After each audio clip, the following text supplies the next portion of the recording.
پیدل سفر مشکل ہوتا ہے، لیکن صراط مستقیم کا سفر اور بھی مشکل ہے۔ انسان کی سب سے اہم ضرورت ساتھ چلنے والے ہم سفر ہیں۔ تمہارے تو اتنے ہم سفر ہیں، خوش نصیب ہو تم۔ رب کریم نے سورہ آل عمران میں فرمایا ہے کہ اے ایمان والو، اللہ کے رستے پر آنے والی مشکلات پہ صبر کرو، کافروں پر ثابت کر دو کہ تم ان سے زیادہ طاقت اور قوت رکھتے ہو اور اپنے عزم میں ثابت قدم ہو،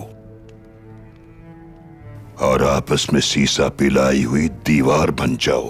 اللہ کی اطاعت سے غافل نہ رہو اور اس کے رستے پر چلتے رہو تاکہ تم کامیاب بندوں میں شامل ہو جاؤ۔ اللہ کا کلام انسانیت کی بھلائی اور رہنمائی کے لیے مشعل راہ ہے۔ اللہ نے ہماری رہنمائی کے لیے کلام پاک نازل فرمایا، لیکن مسلمان اس کی تعلیمات سمجھنے اور اس پر عمل کرنے سے قاصر ہیں۔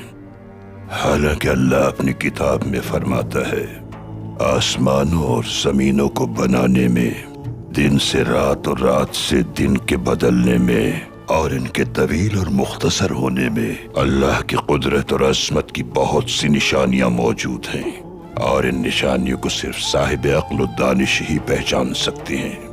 اللہ سے دعا ہے کہ وہ ہمیں اپنے نیک بندوں میں شامل فرمائے۔ انشاءاللہ۔ رب کریم کلام پاک میں اپنے نیک بندوں کے لیے فرماتا ہے، اللہ نے ان کی دعاؤں کو قبول کر کے ان کی عبادتوں کا صلہ عطا فرمایا ہے، چاہے وہ مرد ہو یا عورت۔ وہ کسی کی بھی دعا کو رد نہیں فرماتا۔ وہ جنہیں ایمان لانے کی پاداش میں ان کے گھروں سے بے دخل کر دیا جاتا ہے، وہ جن پر ظلم کیا جاتا ہے، اور وہ جو کافروں سے جنگ کرتے ہیں پھر حق کی راہ میں شہید ہو جاتے ہیں، اللہ ان کی بخشش فرمائے گا اور اپنے نیک بندوں میں شامل کرے گا۔ مزید یہ کہ انہیں جنت الفردوس میں داخل فرمائے گا، جہاں چشموں کی فراوانی ہوگی، جسے وہ اللہ کی طرف سے انعام کے طور پر حاصل کریں گے۔ بے شک اللہ کا دیا ہوا انعام ہی بہترین جزا ہے۔ میرے بہادروں، یاد رکھنا، تمہاری مشکلات رائے گاہ نہیں جائیں گی۔ وقت آنے پر بہترین صلہ تمہارا منتظر ہے۔ جس طرح ہر کام کے ہونے کا ایک وقت مقرر ہے، بالکل اسی طرح محشر کا دن بھی مقرر ہے۔ بہت جلد تم زمین سے نکلتے ہوئے بیج کی طرح تناور درخت بن جاؤ گے، وہ درخت جس کی شاخوں سے انشاءاللہ پوری دنیا فیض یاب ہوگی۔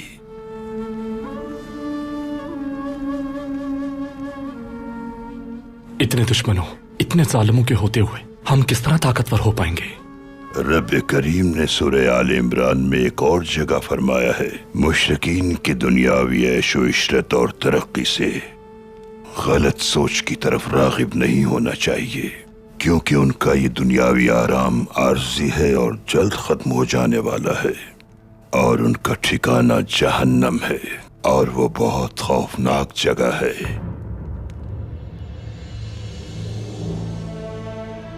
تقدیر نیت سے بنتی ہے، اور زبان دل کی سچائی کی ترجمان ہوتی ہے۔ تمہارے دل کی سچائی نے ہی تمہیں ارطغرل سردار بنایا ہے۔